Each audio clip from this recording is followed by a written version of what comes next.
ওই ফাঁকা জায়গা একটু ঘোড়া দাবড় হচ্ছে তা একটু দেখতে গেলেন, রাস্তায় যে বেটারা কারা যায় তা একটু উকি ঝুঁকি মেরে দেখলেন, এরপরে ব্যারাকের একটু চাকরি নিলেন। দুনিয়া কামাই করার জন্য বেহায়া বেপর্দার সাথে যে সব জায়গায় চাকরি কর্মস্থল আছে সে জায়গা আপনি চাকরি নিলেন, মনে যা চাই তাই করেন, নামাজ পড়তে মনে চায় না পড়েন না, রোজা রাখতে মনে চায় না পড়েন না, পর্দা করতে ভালো লাগে না করেন না। আপনি আবার আশা করে বসে থাকেন মাদ্রাসায় 100 টাকা দিছি, রমজান মাসে 2 কেজি জিলাপি কিনে দিছি, এতেই আমাকে বেচতে হয়ে যাবে। বেচতে একেবারে অত কম দামি না যে 2 কেজি জিলাপিতে বেচতে কিনা হয়ে যায়। 100 টাকা যেটা মিলাদ দিলি বেচতে কিনা যায়, বেচতে অত সস্তা হইলে তাহলে হাজার হাজার মানুষ সারাটা জীবন ইসলামের জন্য এত পরিশ্রম করতো না, সবাই 2 কেজি জিলাপিতে বেচতে কিনে নিয়ে বসে থাকতো। তাহাতারি জেলিকা আম হেমারো, অন্ধকারে থাইকা ঝগড়া করতেছি, তুমি উঠে ঘোড়ার গাধার পিঠে, আমি উঠে ঘোড়ার পিঠে, তুমি ঘোড়ার পিঠে গাধার পিঠে, আমি উটের পিঠে, দুইজনে ঝগড়া করতেছ অন্ধকারে বৈশা।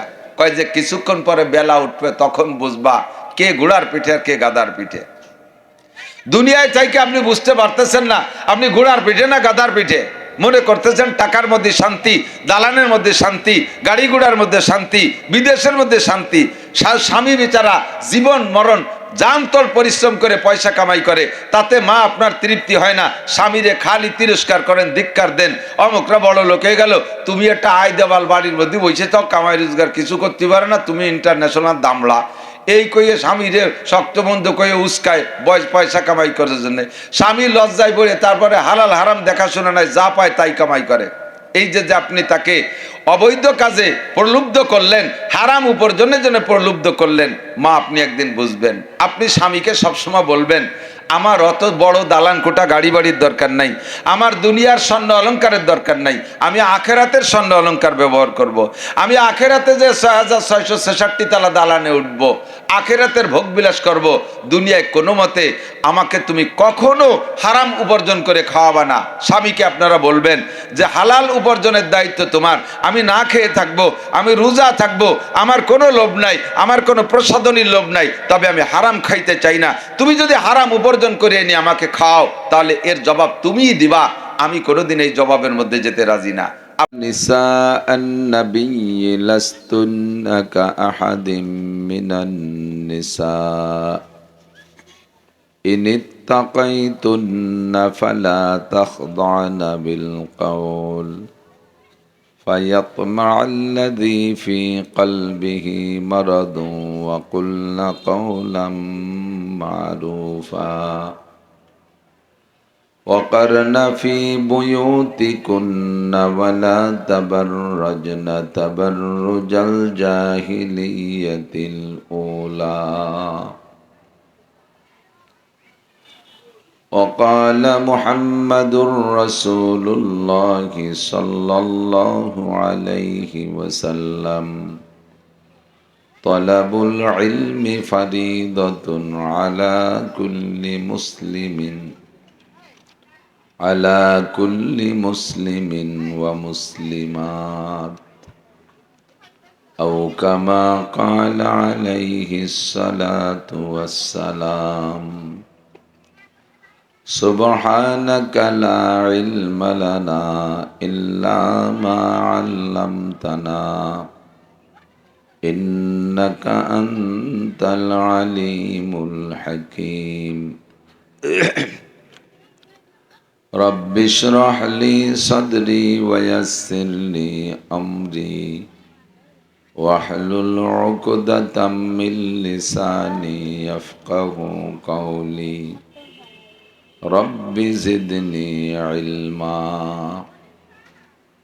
اللهم أرنا الحق حقا وارزقنا اتباعه وأرنا الباطل باطلا وارزقنا اجتنابه আমরা একটু দরুদ শরীফ পড়ি। আল্লাহুম্মা সাল্লি আলা মুহাম্মাদিন ওয়া আলা আলি মুহাম্মাদ কামা সাল্লাইতা আলা ইব্রাহিম ওয়া আলা আলি ইব্রাহিম ইন্নাকা হামিদুম মাজিদ। اللهم بارك على محمد وعلى آل محمد كما باركت على إبراهيم وعلى آل إبراهيم إنك حميد مجيد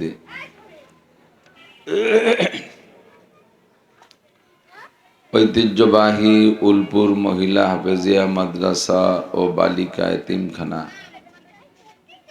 উলপুর গোপালগঞ্জ সদরের উদ্যোগে আয়োজিত ষষ্ঠ বার্ষিক ওয়াজ মাহফিল। মাহফিলের সম্মানিত সভাপতি আমাদের গোপালগঞ্জের ওলামায়ে কেরামদের মধ্যে প্রবীণদের ভিতরে অন্যতম হযরতুল আল্লাম হযরত মাওলানা আব্দুল হামিদ সাহেব দামাত বরকাতুহুমুল আলিয়া, মাদ্রাসার সুযোগ্য সুদক্ষ মোহতামিম সাহেব হুজুর, শিক্ষক ও শিক্ষিকা মণ্ডলী, পর্দার আড়ালে বসে থাকা ছোট বড় মা ও বোনেরা,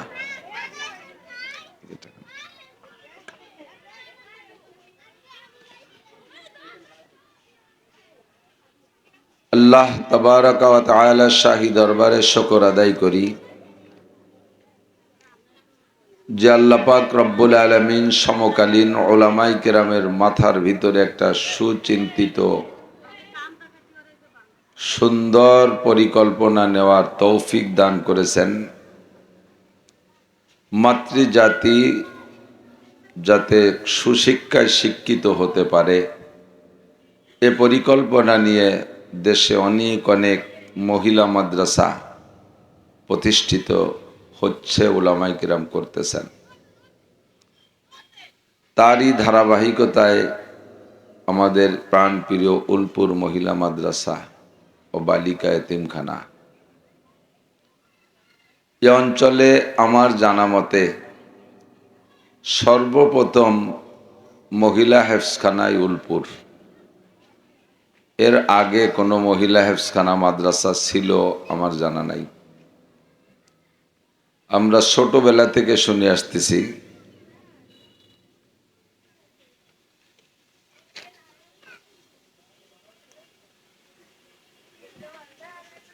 এই মহিলা মাদ্রাসার কথা।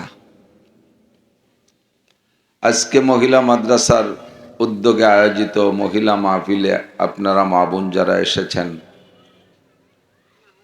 আপনারাও দোয়া করবেন যাতে মাদ্রাসাটা কিয়ামত পর্যন্ত অব্যাহত থাকে। মাদ্রাসাকে আল্লাহ সকল প্রকার ফিতনা ফাসাদ থেকে রক্ষা করেন।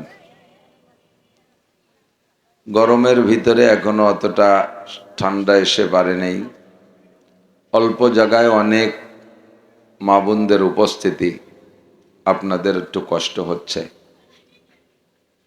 তো কিছুক্ষণ কষ্ট করে কিছু হিদায়াতি কথা যাতে নিয়ে যেতে পারেন সেভাবে পাক্কা সিদ্ধান্ত নিয়ে বসতে হবে। এক জায়গায় 1 লক্ষ পুরুষ সামনে থাকলে নীরব থাকে, কথাবার্তা তেমন শোনা যায় না, কিন্তু এক জায়গায় 2-5 জন মহিলা হলেই অনেক গল্প স্বল্প হয়, কথার আওয়াজ বাইরে চলে আসে। মা বোনদের সাথে ছোট মোটো বাচ্চা কাচ্চাও থাকে, তাদেরকে একটু কন্ট্রোল করে না বসলে আপনারা কথা শুনতে পারবেন না। যারা এসেছেন তারা নীরবে বসেন, যারা আসতেছেন তারা শতভাগ পর্দার সাথে এসে দ্রুত বসে যান। বেশিক্ষণ কষ্ট দেব না, দুপুরে সকলেরই খানা খাওয়ার সময় ক্ষুধা লেগেছে, নিজেদেরও বাচ্চাদেরও, এজন্য অল্প কিছুক্ষণ কথা বলে দোয়া হয়ে যাবে ইনশাআল্লাহ। আল্লাহ পাক রব্বুল আলামিন তার সৃষ্টি কৌশলটা বড় সুন্দর করে সৃষ্টি কৌশল ব্যবহার করে সৃষ্টি করেছেন। ছোট থেকে ছোট, বড় থেকে বড় অসংখ্য সৃষ্টি আল্লাহ পাক রব্বুল আলামিনের, যার সংখ্যা দুনিয়ার কোনো মানুষ, সারা দুনিয়ার সমস্ত মানুষ একত্রিত হয়েও আল্লাহর সৃষ্টি সংখ্যা গণনা করে শেষ করতে পারবে না। সৃষ্টির ভিতরে আল্লাহ মহা রহস্য গোপন রেখেছেন। তন্মধ্যে একটা হলো ছোট বড় সব জিনিসকে আল্লাহ তাআলা জোড়া জোড়া করে সৃষ্টি করেছেন। আল্লাহ নিজেই বলেন ওয়াকুল্লা শাইইন খালাকনা যাওজাইন, আমি সব জিনিসকে জোড়া জোড়া করে সৃষ্টি করেছি, বেজোড় রেখেছি শুধু আমাকে। আল্লাহ পাকের কোনো জোড়া নেই। বাকি সব কিছুর মধ্যে আল্লাহ জোড়া সিস্টেম সৃষ্টি করেছেন। কেন জোড়া হিসেবে বানাইলেন? আল্লাহ পাক বলেন লাআল্লাকুম তাযাক্কারুন, যাতে তোমরা সেখান থেকে উপদেশ গ্রহণ করতে পারো। জোড়ার ভিতর থেকে কি উপদেশ গ্রহণ করব? মা বোনরা খুব লক্ষ্য করার জন্য অনুরোধ করছি। আল্লাহ সূর্য বানাইছেন, তার জোড়ায় চন্দ্র বানাইছেন। গ্রহ বানাইলেন তো জোড়ায় নক্ষত্র বানাইলেন। প্রত্যেক জোড়ার মধ্যেই স্বামী স্ত্রী হতে হবে তা না, আল্লাহ জোড়া জোড়া হিসেবে সৃষ্টি করেছেন। ভাষাগত দিক দিয়ে আমরা কিছুটা অনুভব করি, প্রত্যেক জোড়ার মধ্যে নারী আর পুরুষের একটা ভাগ দেখতে পাই। আল্লাহ তাআলা যত প্রাণী বানাইছেন সমস্ত প্রাণী জগৎকে এভাবে নারী পুরুষের মধ্যে দুইটা ভাগ করে রেখেছেন, জোড়া জোড়া সৃষ্টি করেছেন। উদ্দেশ্য কি? আল্লাহ পাক বলেন লাআল্লাকুম তাযাক্কারুন, যাতে তোমরা সেখান থেকে উপদেশ গ্রহণ করতে পারো। উপদেশ গ্রহণ করবে অন্য কোনো প্রাণী মখলুক না, উপদেশ গ্রহণ করবে মানুষরা। কি উপদেশ গ্রহণ করব? কই দেখো প্রত্যেকটা জোড়া একই জাতের প্রাণী। বাঘ, পুরুষ বাঘটার বডি ফিগার বডি সাইজ একরকম, নারী বাঘটার বডি সাইজ আর এক রকম। মুরগি মোরগ দেখতে গেল সেখানে এরকমই দেখা যায়, মোরগের বডি ফিগার একরকম, মুরগির বডি ফিগার আর এক রকম। গরুর মধ্যে লক্ষ্য করি ষাঁড়ের বডি ফিগার একরকম, গাভীর বডি ফিগার আর এক রকম। যেদিকে তাকাবো সারা দিন রাত বললো উদাহরণ শেষ হবে না। এভাবে আল্লাহ তাআলা প্রত্যেক জাতিকে দুইটা ভাগ করে রেখে প্রত্যেককে আল্লাহ তাআলা দায়িত্ব ডিউটি আলাদা করে দিয়েছেন। সূর্যের দায়িত্ব দিনে আলো দেবে, প্রখরতা বেশি। রাত্রে চাঁদ উঠবে, তার ডিউটি রাত্রে আলো দেওয়া, তার প্রখরতা নেই বললেই চলে। ষাঁড়ের একরকম ডিউটি, গাভীর আর এক রকম ডিউটি, মোরগের এক দায়িত্ব, মুরগির আর এক দায়িত্ব, কুত্তার এক দায়িত্ব, কুত্তির আলাদা দায়িত্ব। যেদিকে তাকাবো সেদিকেই দুইটা জোড়ার দুইটার দুই রকম দায়িত্ব, দুই রকম বডি ফিগার, দুই রকম স্বভাব, দুই রকম চরিত্র, দুই রকম দায়িত্ব। এখান থেকে আল্লাহ পাক আমাদের উপদেশ নিতে বলে বলেন সব কিছুকে যেমন জোড়া করে সৃষ্টি করেছি, অখালাকনাকুম আজওয়াজা, হে মানব জাতি তোমাদেরকে আমি জোড়া করে সৃষ্টি করেছি, অর্ধেক নারী অর্ধেক পুরুষ। পুরুষ ও নারী সকলকে আল্লাহ তাআলা একই ম্যাটেরিয়ালস দিয়ে তৈরি করেছেন। আবু আতিশ খাকো বাদো বান্দান, আবু আতিশ খাকো বাদো বান্দান, বা মানো তো মুর্দা বা হক জিন্দান। আগুন, পানি, মাটি, বাতাস, চারটি মৃত পদার্থ আমরা দেখি, আমাদের কাছে মরা, কিন্তু আল্লাহ পাকের কাছে চারটে জীবিত। প্রত্যেকেরই আলাদা আলাদা জান আর রূহ আছে, যারা আল্লাহর হুকুম কমান্ড ফলো করে চলে। এই আগুন, পানি, মাটি, বাতাস চারটিকে একত্রিত করে আল্লাহ তাআলা মানুষ সৃষ্টি করেছেন। একই মায়ের গর্ভের সন্তান, একটা ছেলে একটা মেয়ে, যমজ যদি জন্ম নেয় তো দুইটা ছেলে মেয়ে, একটা ছেলে একটা মেয়ে, উভয়টাকে বানাইতে আল্লাহ পাক এই আগুন, পানি, মাটি, বাতাস ব্যবহার করেছেন। বাহ্যিকভাবে সামান্য বেশকম করে পার্থক্য করে সৃষ্টি করেছেন অঙ্গ প্রত্যঙ্গের দিক দিয়ে, কিন্তু তৈরি করতে আগুন, পানি, মাটি, বাতাস দুইজনের মধ্যে আছে। ধীরে ধীরে যখন এরা বড় হয় প্রত্যেকের রুচি পরিবর্তন হতে থাকে।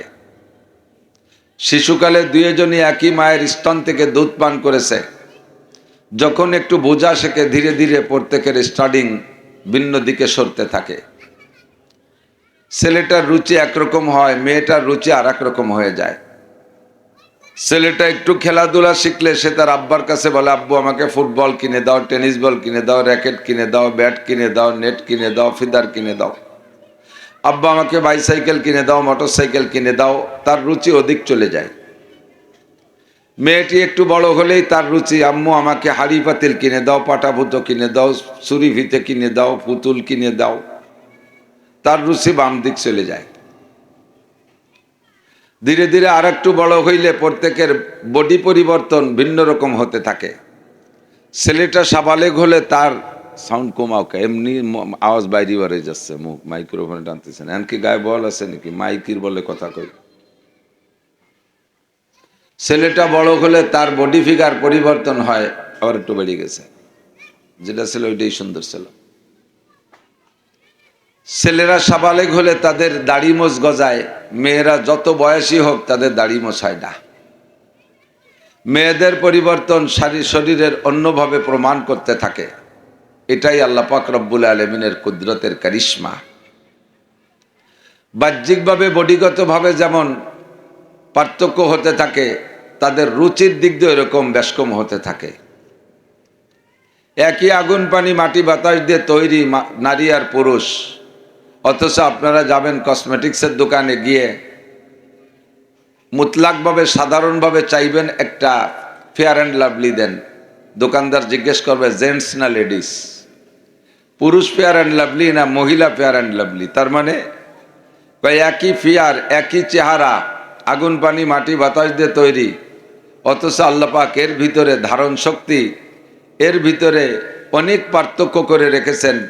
যেই ফেয়ার অ্যান্ড লাভলি নারীদের জন্য তৈরি, এটা পুরুষরা ব্যবহার করলে ডিসকালার হয়ে যায়। পুরুষের জন্য আলাদা একটা তৈরি, সেটা নারীরা ব্যবহার করলে চেহারা বেশকম হয়ে যায়, ডিসকালার হয়ে যায়। এটাই আল্লাহ পাক রব্বুল আলামিনের কুদরত। তো যেমন নারীদের শারীরিক গঠনের মধ্যে পার্থক্য, তাদের ত্বক ও চামড়ার মধ্যে পার্থক্য, তাদের রুচি ও স্বভাবের মধ্যে পার্থক্য, তেমনি আল্লাহ পাক রব্বুল আলামিন শরিয়াতের দৃষ্টিতেও নারী আর পুরুষের জন্য শরিয়াত কিছুটা পার্থক্য করে রেখেছেন। তবে এক জায়গায় এসে সকলে আবার একত্রিত হতে হয়, সেটা হলো ঈমান। পুরুষেরও ঈমান আনা ফরজ, নারীদের ঈমান গ্রহণ করাও ফরজ। পুরুষের ঈমান গ্রহণ করতে যেই কলেমা লাগে, নারীদেরও একই কলেমা। কলেমার এখানে এসে, ঈমানের এখানে এসে সকলে আমরা ঐক্য হয়ে যাই। নারী আর পুরুষ সকলেরই ঈমান আনার জন্য একটি কলেমা, লা ইলাহা ইল্লাল্লাহ মুহাম্মাদুর রাসূলুল্লাহ। পুরুষরা মুসলমান হইতে, মোমেন হইতে এই কলেমা লাগবে, নারীদেরও মোমেন হইতে এই কলেমা লাগবে। শরিয়াতের বিধান পালন ক্ষেত্রে নামের দিক দিয়ে আমরা অনেক জায়গায় এক হয়ে যাব। যেমন নামাজ পুরুষের উপরও ফরজ, নারীদের উপরে ফরজ। রোজা পুরুষের উপরে ফরজ, নারীদের উপরে ফরজ। যাকাত পুরুষের উপরেও ফরজ, নারীদের উপরেও ফরজ। হজ পুরুষের উপরে ফরজ, নারীদের উপরেও ফরজ। যাকাত পুরুষের উপরে ফরজ, নারীদের উপরেও ফরজ।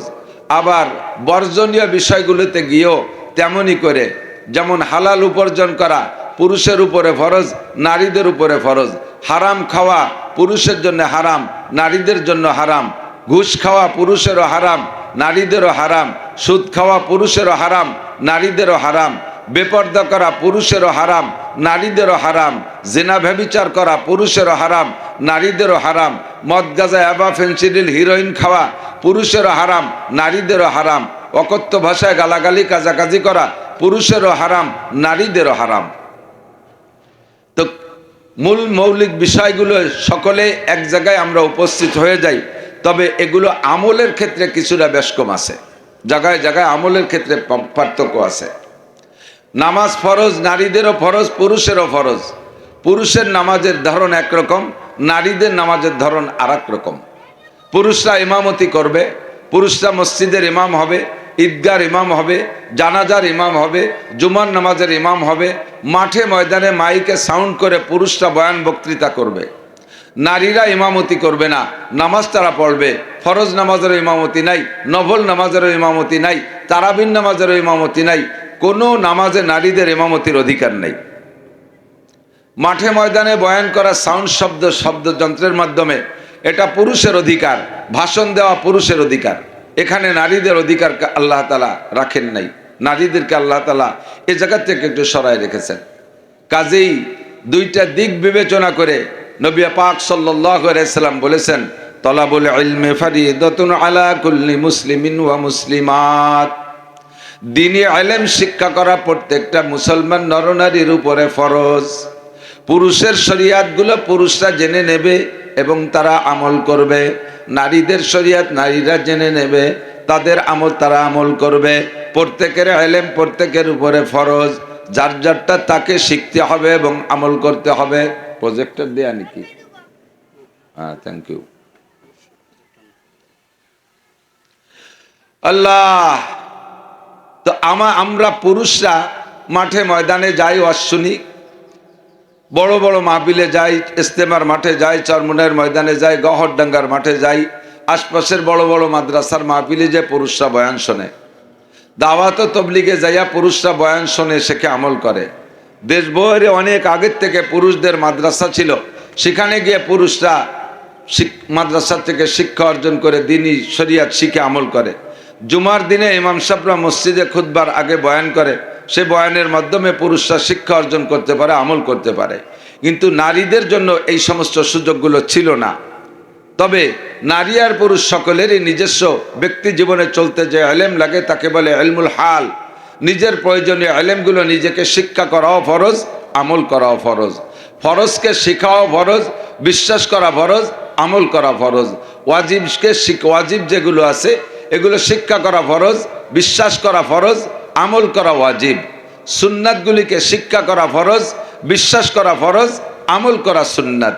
এমন করে শরীয়তের প্রত্যেকটা ভাগ আলাদা আলাদা করে শরীয়তের বিধানগুলোকে পার্ট পার্ট করে শিক্ষা অর্জন করা, এর ইলম অর্জন করা নারী আর পুরুষ সকলের জন্য ফরজ। তো যেহেতু আজকের মাহফিলটা নারীদের মাহফিল, কাজেই নারীদের প্রয়োজনীয় মাসালাগুলি কিছু আলোচনা আমি করব বলে ইচ্ছা করেছি। খুব খেয়াল করে শুনবেন, জানবেন, বুঝবেন, আমল করবেন। এক নম্বর কথা হলো, নারীদের জিন্দেগিতে শরীয়তের যে বিধান আছে, সর্বপ্রথম হলো মোমেন হইতে হবে। আমাকে পুরুষ হলে পুরুষকে আরবি ভাষায় বলে মোমেন, আর নারীদেরকে আরবি ভাষায় বলে মোমেনা, অর্থাৎ ইমানদার মহিলা। আমাকে আপনাকে ইমান ছাড়া আল্লাহ পাক রব্বুল আলামিন কিয়ামতের ময়দানে অ্যাকসেপ্ট করবেন না। জান্নাতে যাওয়ার জন্য এক নম্বর শর্ত হলো ইমান। এজন্য প্রত্যেকে বিশ্বাসের সাথে কলেমা আগেও পড়েছি, এখনো বিনা আওয়াজে যার যার কায়দা আমরা মা বোনরা আছি পড়ে নেব। নতুন করে আবার প্রত্যেকটা মুহূর্তে মুহূর্তে আমার কলেমা পড়ে প্রস্তুত থাকা দরকার। আমি জানি না আমার কোন কলেমা পড়ার পরে আমার ইন্তেকাল হয়ে যাবে। কলেমা ইন্তেকালের আগ মুহূর্তে আমার জীবনের শেষ কথাটা যেন কলেমা হয়, এই জন্য প্রস্তুত থাকা জরুরি। সেই হিসেবে আমি পড়ে নিতে পারি। জানি না আমার 1 মিনিট পরে ইন্তেকাল হবে কিনা, আল্লাহই ভালো জানে। হুজুর বলেন, মান কানা আখিরু কালামিহি লা ইলাহা ইল্লাল্লাহ ফাদাখালাল জান্নাহ। যেই ব্যক্তি নারী আর পুরুষের জীবনের শেষ কলেমা হবে লা ইলাহা ইল্লাল্লাহ মুহাম্মাদুর রাসূলুল্লাহ, এ বলার পরে যদি আর দুনিয়াবি কোনো কথাবার্তা না বলে, এই লোকটা মারা যায়, নবী পাক বলেন ফাদাখালাল জান্নাহ, সেজন্য জান্নাতে চলিয়েই গেল। জান্নাতে যাওয়ার থেকে আর তাকে বাধা দেওয়ার কিছু থাকবে না, যদি জীবনের শেষ কলেমা বিশ্বাসের সাথে হয় লা ইলাহা ইল্লাল্লাহ মুহাম্মাদুর রাসূলুল্লাহ। আমার মা বোনরা, প্রত্যেক কাজে কর্মের ফাঁকে ফাঁকে, এখানে বসে থাকার ফাঁকে ফাঁকেও আমাদের এটা অভ্যাসে পরিণত করে নেওয়া উচিত। আমি কখনো কখনো ফাঁকে ফাঁকে পড়বো লা ইলাহা ইল্লাল্লাহ, লা ইলাহা ইল্লাল্লাহ, লা ইলাহা ইল্লাল্লাহ। না জানি আমার এই কলেমার পরেই আমার ইন্তেকাল হয়ে যাবে, আর ইন্তেকালটা বড় দামি ইন্তেকাল হবে, মরণটা বড় দামি মরণ হবে। এই জন্য সর্ব অবস্থায় কলেমা পড়ে প্রস্তুত থাকা। এরপরে 2 নম্বর হলো কলেমা তয়বা পড়ার পরে আরেকটা শাহাদাতের কলেমা আছে, কলেমা আশহাদু আল্লা ইলাহা ইল্লাল্লাহ ওয়া আশহাদু আন্না মুহাম্মাদান আবদুহু ওয়া রাসূলুহু। এর নাম হলো কলেমা শাহাদাত। তর্জমা হলো, আমি সাক্ষ্য দিতেছি আল্লাহ ছাড়া কোনো মাবুদ নাই, আমি আরও সাক্ষ্য দিতেছি মুহাম্মাদুর রাসূলুল্লাহ আল্লাহ তাআলার বান্দা ও রসুল। এ কথা সাক্ষী দেওয়া আমাদের উপরে ফরজে আইন। কলেমায় তয়্যিবা লা ইলাহা ইল্লাল্লাহ, কলেমায় শাহাদাত আশহাদু আল্লা ইলাহা ইল্লাল্লাহ, এই 2টা কলেমা আমাকে সবসময় জবানে চালু রাখা উচিত। 3 নম্বরে আরেকটা কলেমা আমরা পড়ে থাকি, কলেমায় তাওহীদ। আশহাদু আল্লা ইলাহা ইল্লাল্লাহু ওয়াহদাহু লা শারীকা লাহু ওয়া আশহাদু আন্না মুহাম্মাদান আবদুহু ওয়া রাসূলুহু। তাওহীদ ও শাহাদাত একসাথে সংমিশ্রিত। আরেকটা নাম হলো কলেমায়ে তামজিদ, লা ইলাহা ইল্লাল্লাহ আমানতু বিল্লাহি কামা হুয়া বিআসমাইহি ওয়া সিফাতিহি ওয়া কাবিলতু জামিয়া আহকামিহি ওয়া আরকানিহি। ইমানে মুজমাল, একে আমরা বলি ইমানে মুজমাল। সংক্ষেপ এক দুই কথার ভিতরে আল্লাহ পাকের কাছে একটা অঙ্গীকারবদ্ধ হয়েছি। আমানতু বিল্লাহ, আমি আল্লাহর প্রতি বিশ্বাস রাখি। কামা হুয়া, আল্লাহ যেমন তেমনই। আল্লাহর কোনো রূপরেখা আমার জানা দরকার নাই। গণেশের 10 খান হাত আছে, আল্লাহরও 2-4,000 5,000 হাত থাকতে হবে, এরকম জরুরি না। আল্লাহ যেমন তেমন, তাকে কেউ দেখে না এক নবী পাক সাল্লাল্লাহু আলাইহি সাল্লাম ছাড়া। আর নবী দেখে এসেও আল্লাহ পাকের বডির, আল্লাহ পাকের ফিগারের কোনো ডেফিনেশন, পরিচয় বা কোনো কাইফিয়াত হুজুর বলতে পারেন নাই। তো হুজুরও বলেছেন, তোমরা বলবে আমানতু বিল্লাহি কামা হুয়া, বিশ্বাস করি আল্লাহকে আল্লাহ যেমন তেমন। কামা হুয়া বি আসমাইহি, আল্লাহর যত নাম আছে সমস্ত নামগুলো বিশ্বাস করি। ওয়া সিফাতিহি, তার যত গুণগত নাম সব বিশ্বাস করি। ওয়া সিফাতিহি, এরপরে ওয়া কাবিলতু জামিয়া আহকামিহি, তার সমস্ত বিধিবিধান মানিয়া লইলাম, সমস্ত আদেশ নিষেধ মানিয়া লইলাম। ওয়া কাবিলতু জামিয়া আহকামিহি ওয়া আরকানিহি, সমস্ত ফরজ ওয়াজিব এগুলো আমি মানিয়া লইলাম। এ কথা বলে আল্লাহর কাছে আপনি অঙ্গীকারবদ্ধ হয়ে মোমেন হতে হবে। এরপরে আর কাছে ইমানে মুফাসসাল, আমানতু বিল্লাহি ওয়া মালাইকাতিহি, বিশ্বাস করি আল্লাহকে, ওয়া মালাইকাতিহি, এবং সমস্ত ফেরেশতা মণ্ডলীকে, ওয়া কুতুবিহি, সমস্ত আসমানি কিতাব বিশ্বাস করি। তাওরাত, জাবুর, ইনজিল সবগুলো আসমানি কিতাব, সত্য কিতাব। তবে শেষ কিতাব কোরআনে কারীম। কোরআনে কারীম নাজিল হওয়ার পরে আগের কোনো কিতাব চলবে না। ইনজিলও চলবে না, তাওরাতও চলবে না, জাবুরও চলবে না। এখন যদি কেউ আপনাদের মাঝে তৌরাতের প্রশিক্ষণ দিতে আসে, ইনজিল আর বাইবেল বই আপনাদেরকে পড়ার জন্য দিতে আসে, এগুলো পড়বেনও না, এগুলো দেখবেনও না, এগুলো গ্রহণও করবেন না, কোনো অবস্থাতেই না। ভুলের মধ্যে পড়ে যাবেন, ধোঁকার মধ্যে পড়ে যাবেন।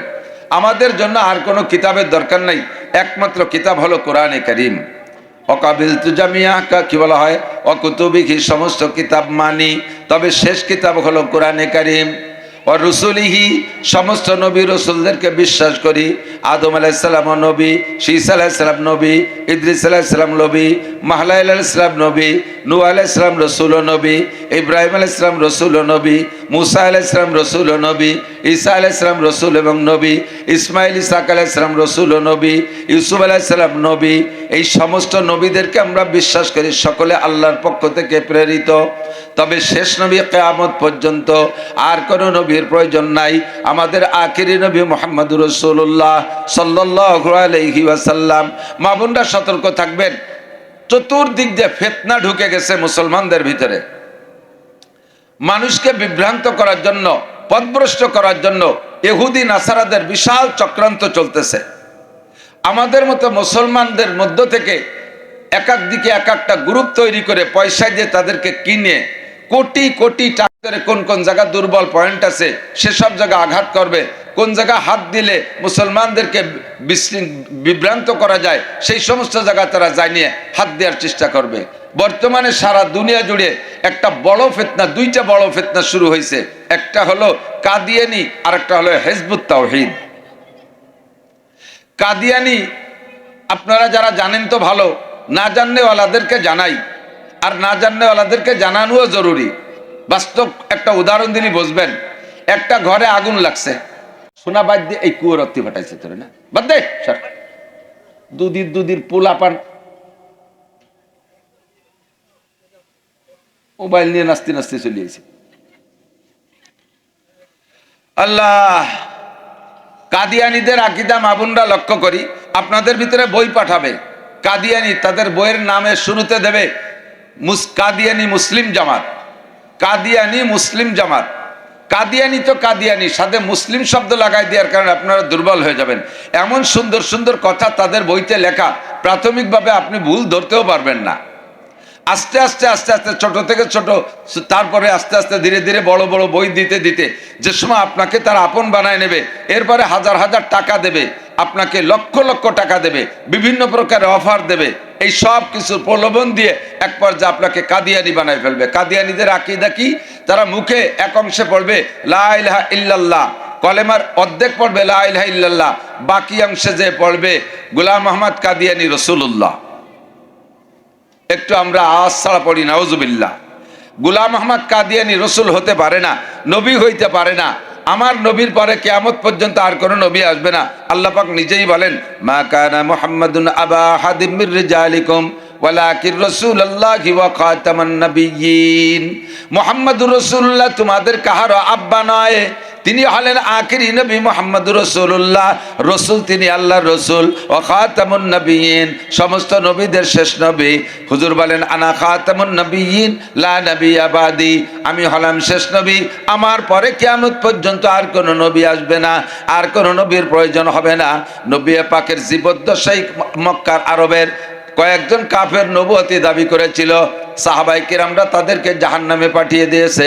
1 নম্বরে মুসাইলামাতুল কাজ্জাব, 2 নম্বরে সুতাইহা, 3 নম্বরে তুলাইহা, 4 নম্বরে আসওয়াদে আনাসি। এই 4 জন সাহাবাই কিরামদের যুগে ইসলাম নবুয়তি দাবি করেছিল। সাহাবাই কিরামরা তাদেরকে হত্যা করে জাহান্নামে পাঠিয়ে দিয়েছে।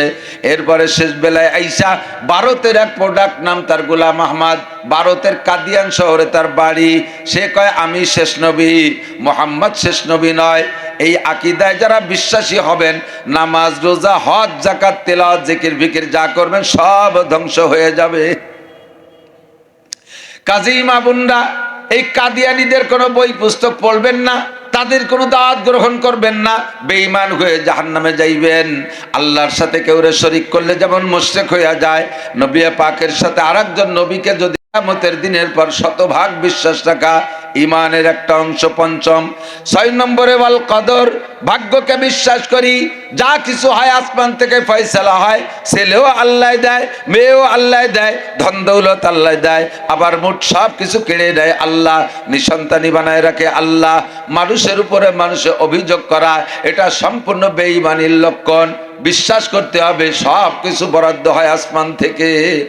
অফিসামা এরিজকুকুম ওয়া মা তুআদুন, আসমান থেকে তোমাদের রিজিক আসে, আর তোমাদের জন্য যাহা কিছু আল্লাহ পাক ওয়াদা করেছেন সব ওয়াদা আসমান থেকে আসে। মানুষের কোনো ক্ষমতা নাই, রাজা বাচ্চাদের কোনো ক্ষমতা নাই। অনেক মহিলাদের যদি কন্যা সন্তান বাচ্চা, মেয়ে বাচ্চা বেশি হয়, সাউরি যারা আছেন তারা একটু খেয়াল করবেন। বেটার বউ যেটার পেটে মেয়ে একটু বেশি, ঘন ঘন খালি মেয়ে আছে, সাউরিরাও ওই বেটার বউটারে সহি দেখতে পারে না চোখ পাতিয়ে। আরো নানান শক্ত ভাষা কয়, তা তো সব তোর কোয়া যায় না, শুনি কানে আসে।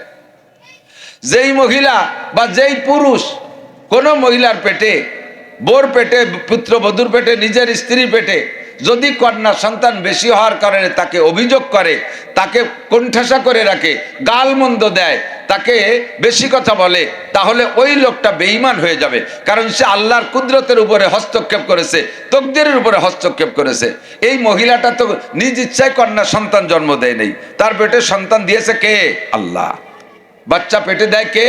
আল্লাহ বাচ্চা পেটে দেয়। আল্লাহ নিজেই বলেন, ইয়াহাবুলি মাইয়াশাউ ইনাসা ওয়া ইয়াহাবুলি মাইয়াশাউ যুকুর, যাকে খুশি ছেলে আল্লাহই দেয়, যাকে খুশি মেয়ে আল্লাহই দেয়। আও ইউযাব্বিজুহুম যুকরানা ওয়া ইনাসা, কেউ কে আল্লাহ ছেলে দে মেয়ে দে জমজ দেয়। ওয়া ইয়াজআলু মাইয়াশাউ আকিমা, আবার যাকে খুশি বাজা বানায়া রাখে, নিঃসন্তানী বানায় রাখে। এও ক্ষমতা আল্লাহর। যেহেতু এ জায়গা মানুষের কোনো হস্তক্ষেপ নাই, কাজী যেই মায়ের পেট থেকে ততাধিক কন্যা সন্তান হবে, ওই মাকে যদি বাড়িওয়ালারা নির্যাতন করে, এটা তকদিরের উপরে হস্তক্ষেপ করা হবে, আল্লাহর কুদরতের উপরে বাড়াবাড়ি করা হবে। তাতে আপনার ঈমান নষ্ট হয়ে যাবে।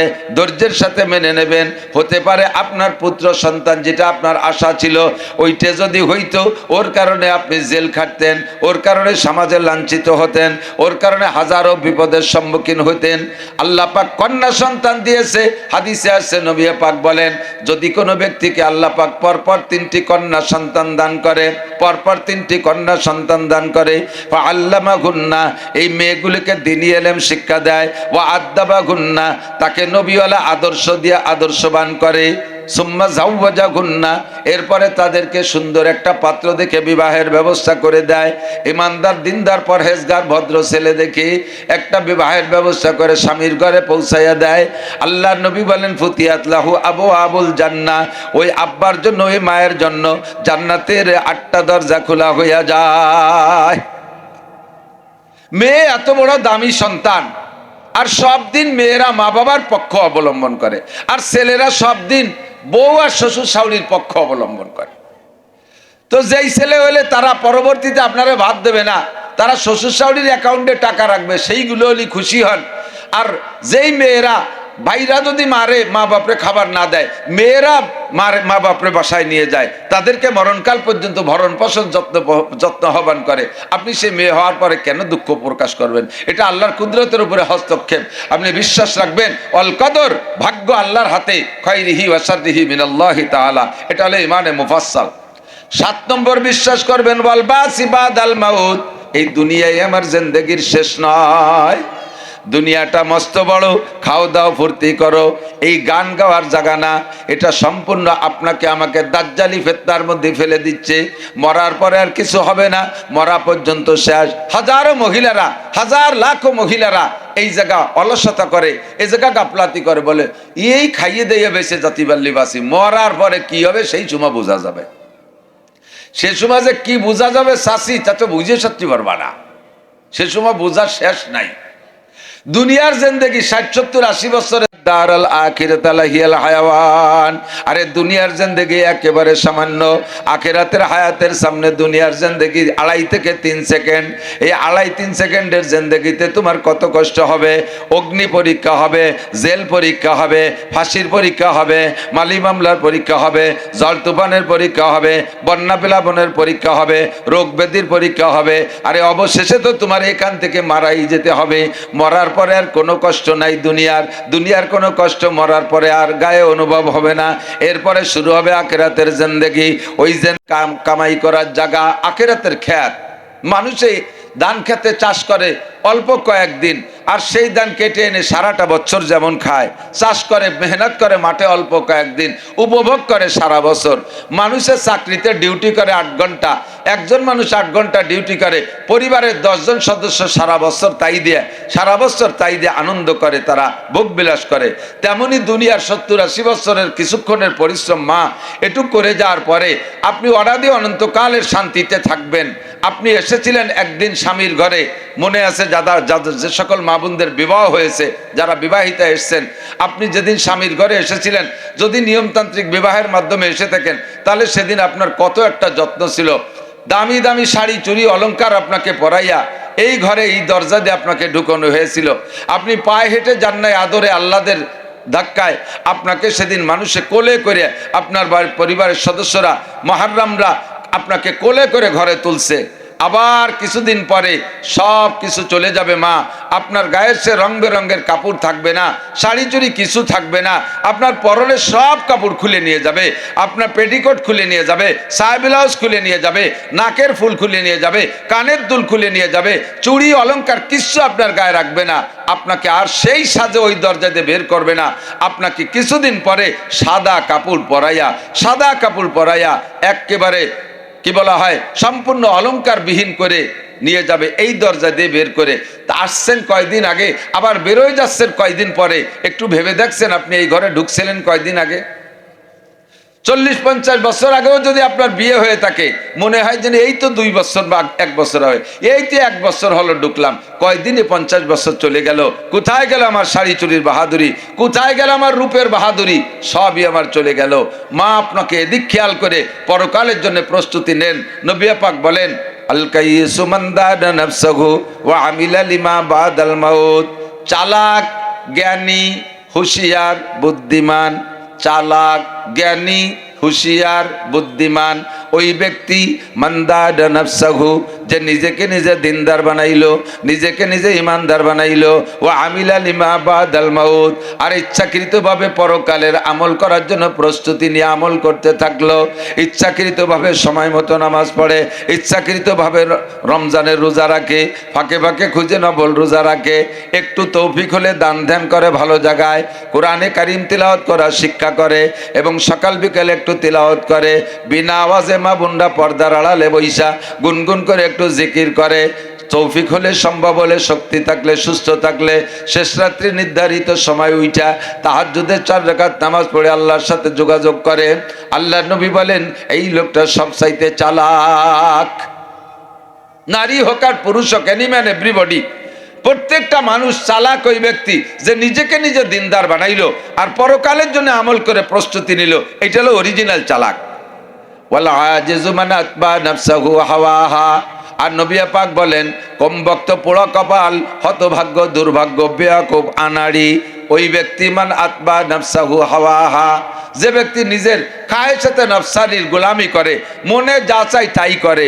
ওই হিন্দুকে দুর্গা পূজা একটু জাতি মনে চাইতেছে, যাই একটু ঘুরিয়ে এসে, আমরা তো আর বুঝু পারবো না, যাচ্ছে আশেপাশে হিন্দু আপারা, হিন্দু দিদিরা যাচ্ছে, তাদের সাথে একসাথে স্কুলে লেখাপড়া করেছি, যাই একটু ঘুরিয়ে আসি, মনে চাইছে। ওই ফাঁকা জায়গা একটু ঘোড়া দাবড় হচ্ছে, তা একটু দেখতে গেলেন। রাস্তায় যে বেটারা কারা যায় তা একটু উকি ঝুঁকি মারি দেখলেন। এরপরে ব্যারাকের একটু চাকরি নিলেন। দুনিয়া কামাই করার জন্য বেহায়া বেপর্দার সাথে যে সব জায়গা চাকরি কর্মস্থল আছে, সে জায়গা আপনি চাকরি নিলেন। মনে যা চাই তাই করেন। নামাজ পড়তে মনে চায় না, পড়েন না। রোজা রাখতে মনে চায় না, পড়েন না। পর্দা করতে ভালো লাগে না, করেন না। আপনি আবার আশা করে বসে থাকেন, মাদ্রাসায় 100 টাকা দিছি, রমজান মাসে 2 কেজি জিলাপি কিনে দিছি, এতেই আমাকে বেচতে হয়ে যাবে। বেচতে একেবারে অত কম দামি না যে 2 কেজি জিলাপিতে বেচতে কিনা হয়ে যায়। 100 টাকা যেটা মিলাদ দিলি বেচতে কিনা যায়, বেচতে অত সস্তা হইলে তাহলে হাজার হাজার মানুষ সারাটা জীবন ইসলামের জন্য এত পরিশ্রম করতো না, সবাই 2 কেজি জিলাপিতে বেচতে কিনে নিয়ে বসে থাকতো।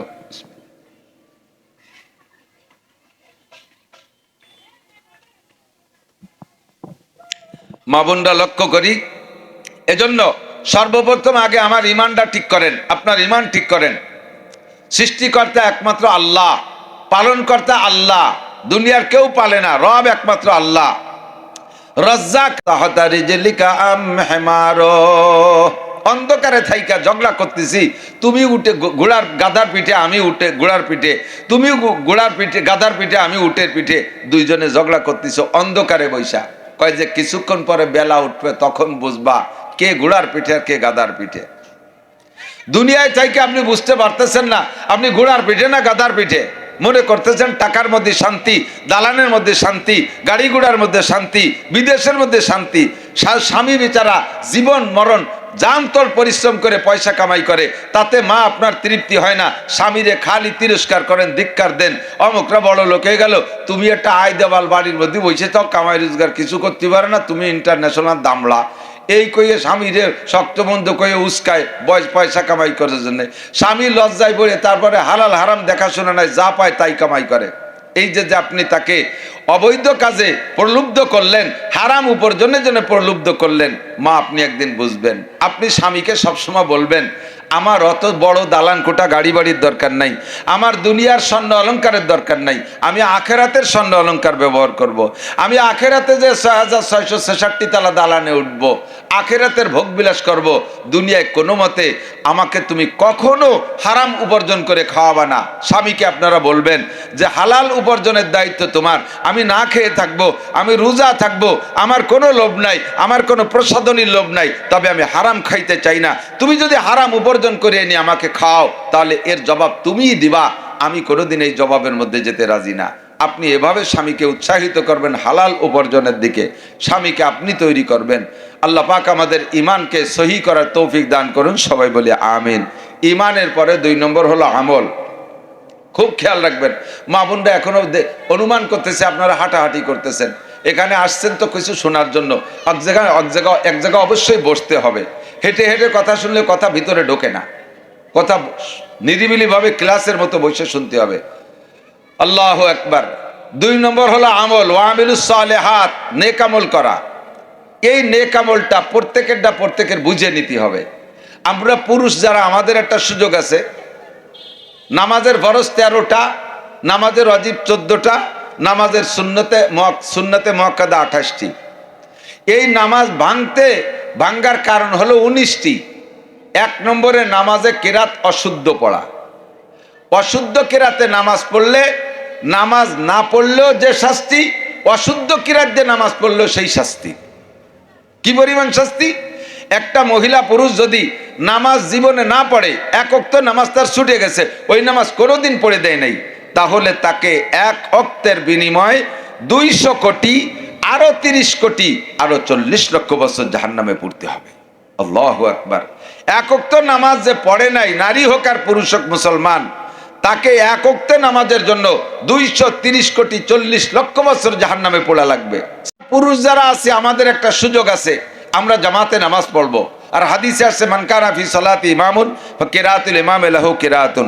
যার নামাজে ইমাম আছে, অর্থাৎ যে ব্যক্তি ইমামের পিছনে জামাতে নামাজ পড়ে, ওই লোকটার নিজের কিরাত পড়া লাগে না, ইমামের কিরাতই তার কিরাত।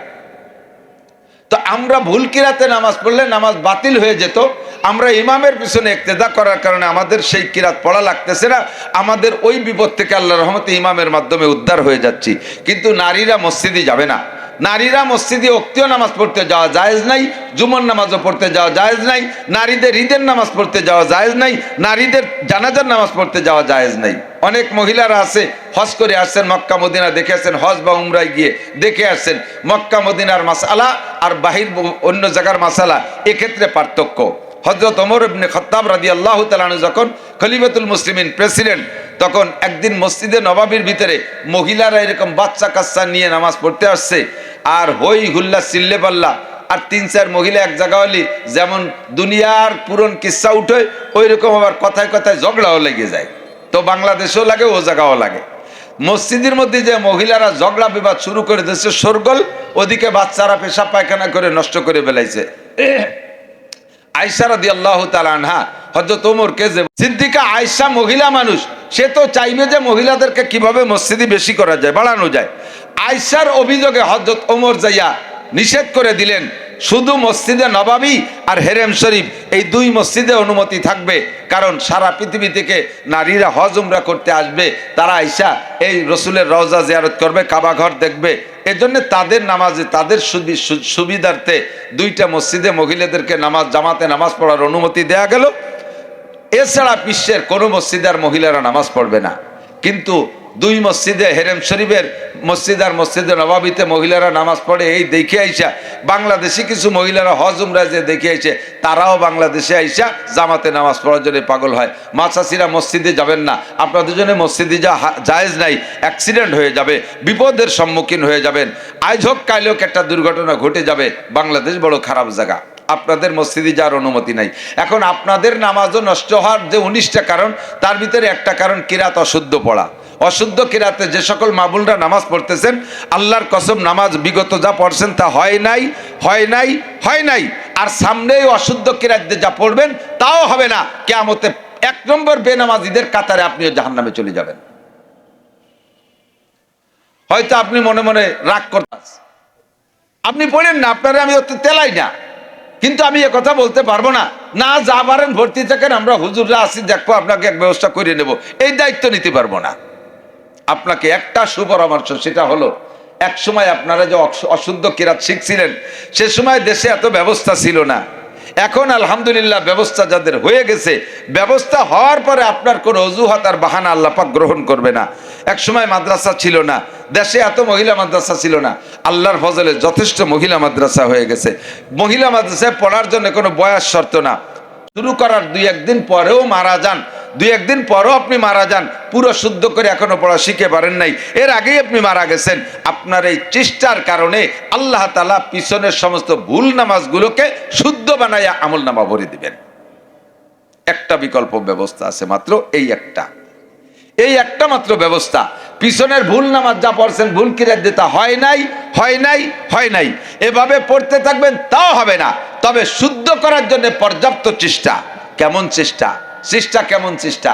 আপনার উঠোনে 50 মণ ধান আছে, এই ধান, আকাশে মেঘ, এই ধানকে পরিচর্যা করে বৃষ্টিতে ভিজার আমারা, ওই মহিলাকে স্বামী যে কোনো বৈধ কাজের হুকুম করলে কোনো উহান বাহান না কইরা, কোনো অজুহাত খাড়া না কইরা, সময়ের বাহানা না দিয়া, ব্যস্ততার অজুহাত না দেখাইয়া, কাজের বাহানা না দেখাইয়া স্বামী যদি বৈধ কাজের হুকুম করে সব কাম কাজ ফেলে দিয়ে আগে করতে হবে স্বামীর কাজ, আগে করতে হবে স্বামীর কাজ। যে ধরনের বৈধ খেদমতে আহ্বান করুক, সব বৈধ খেদমতের ব্যাখ্যা বিশ্লেষণ মুখে বলা যায় না, আপনাদের যোগ্যতা দিয়ে বুঝে নিতে হবে।